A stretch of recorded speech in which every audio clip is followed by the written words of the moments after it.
guys, ako nga pala si Drazen, gumagawa ng mga video about sa buhay ko, sa araw-araw na ginagawa ko bilang isang may kapansanan sa buhay at makapagbigay na rin ng inspirasyon sa inyo at sa kapwa ko rin na may kapansanan. At kung na-appreciate nyo yung ginagawa ko sa video, don't forget to subscribe, like, and click the notification bell para maging updated ka sa aking mga susunod na video. Thank you and God bless to all.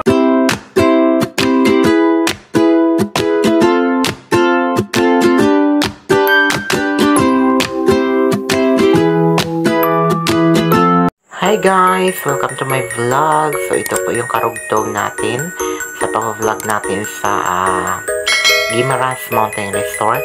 So kagagaling namin yan guys sa aming room na pinuntahan namin na kinuha ng tita ko. Kinuha nilang room na para sa amin na mag-overnight kami just in one. So umikot kami guys at papunta kami sa kanilang sa kanilang restaurant na doon kasi hindi kami makadaan sa kabilang dinadaanan kasi malaki yung mga bato, so hindi makadaan yung wheelchair natin doon. So talagang nag-ikot talaga kami sa kalikuran ng resort nila at pupunta kami sa kanilang exit talaga, kanilang yung bago ka makarating sa kanilang resort. So pupunta kami at iikot kami doon at doon kami dadaan sa kanilang restaurant kasi nan yung ilang yung kasamahan namin doon na masid-masid lang nakaupo. So dito pala guys ay magagabi na pala, papunta na ng gabi. So ayun yung security guard at ito yung kanilang una pa lang yung makikita mo sa kanilang resort at bago ka makapasok sa kanilang loob ng resort. So, ayun guys, maganda talaga yung pag-set up ng kanilang mga halaman dyan. So, ayan yung mga lights nila, hindi pa naka-ilaw. So, maya yan guys, ilaw yan. At makikita natin yan kung paano, kung ano kaganda yung kanilang pailaw sa kanilang mga lights. So, aakyat na kami dyan para makapunta na kami ng kanilang restaurant. Kasi nandun yung ilang kasamahan namin doon. At ayan na. At nagsimula na sila. Binuksan na nila yung kanilang mga Christmas light.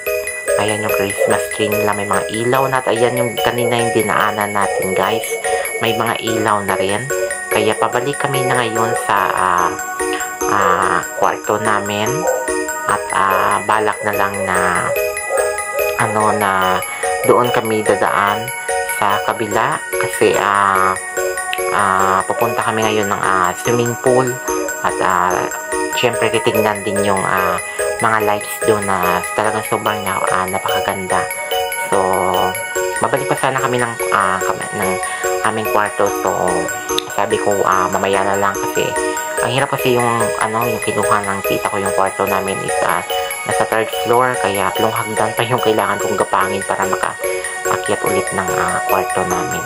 So ayan guys, dumaan kami niyan ulit at lahat ng kanilang mga daw ay nakabukas na kasi papunta na sa gabi at makikita na natin kung gaano kaganda yung resort nila dahil sa mga ilaw na naka-on na yung mga kanilang Christmas light. So ayan yung view kapag gabi yung kanilang view ng kanilang resort pag yan yung mga lights na naka-on na. So napakaganda.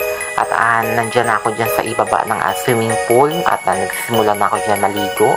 So hindi ko na nakukunan ng video yung pagligo ko kasi wala akong masasandalan na cellphone. Baka malaglag yung cellphone ko sa swimming pool. Mahirap na, baka mabasa.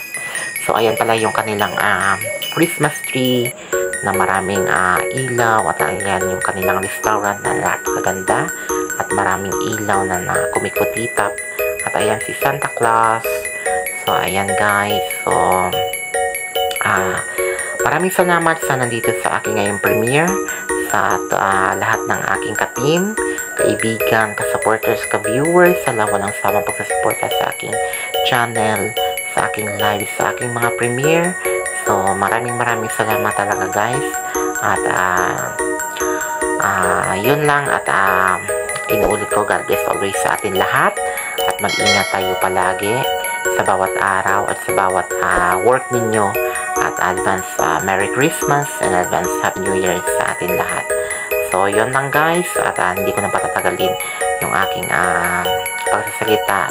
So, ayan, nag-picture-picture pa ako sa loob namin ng, sa loob ng room na yan namin natutulugan. So, yan lang guys. Bye-bye!